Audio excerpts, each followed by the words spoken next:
I woke up in a room I didn't recognize, the air thick with the rising heat that had nothing to do with the temperature. I was given a strange substance, and I wasn't alone. The red pinpricks of high-definition cameras in the corners confirmed the nightmare.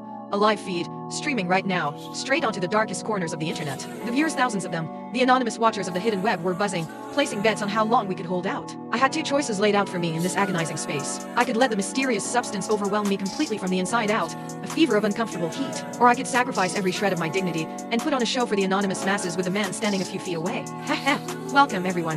How long can they last? Tonight, we feature the famously aloof artist and the notoriously untouchable CEO. We've been planning this event for an entire year. Hope you enjoy the show. The synthetic voice echoed off the concrete walls. With a sharp clack, the enormous screen mounted on the wall flickered to life. 4 industrial spotlights immediately blinded my vision with bright white light. The intense glare made me hiss in discomfort. Awake? The man's voice was rough and strained. I turned my head and my breath hitched, then stopped completely. It was Ethan Rise, the heir to the Rise Biopharma empire in Boston, known for his utterly impenetrable aloofness. We'd only met twice before briefly, at a gallery reception for the new packaging illustrations I'd done for his company's latest product and approval I'd just secured. We hadn't exchanged more than 3 complete sentences. "Mr. Rise, where are we?" "An abandoned warehouse. And we're being streamed live," he spoke.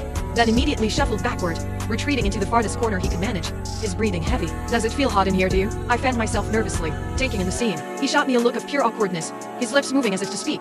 But he said nothing. Odd. But he wasn't wrong. It was a broadcast. HD model's a hidden web favorite, meaning the transmission distance wasn't great, maybe a couple of miles. A peculiar heat was beginning to rise under my skin. I forced myself to breathe deeply, trying to distract my mind from the intensifying sensation. "Mr. Rise, how did you get caught up in this?" It was easy enough to target an independent artist like me, with no security. But Ethan Rise, surrounded by security and corporate muscle, taking him down would have required a massive operation. Why us? Why the two of us together? A suppressed groan escaped Ethan's throat. "Someone set me up." "Who's a mastermind?" "The person behind the curtain? Anyone who could pull this off against him must have invested a fortune." "I don't know."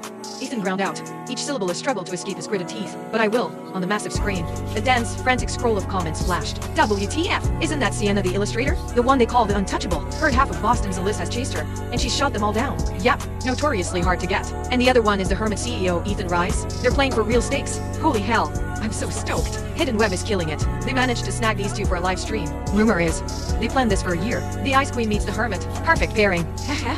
I love watching the prim and proper finally get down and dirty. Those comments felt like invisible hands,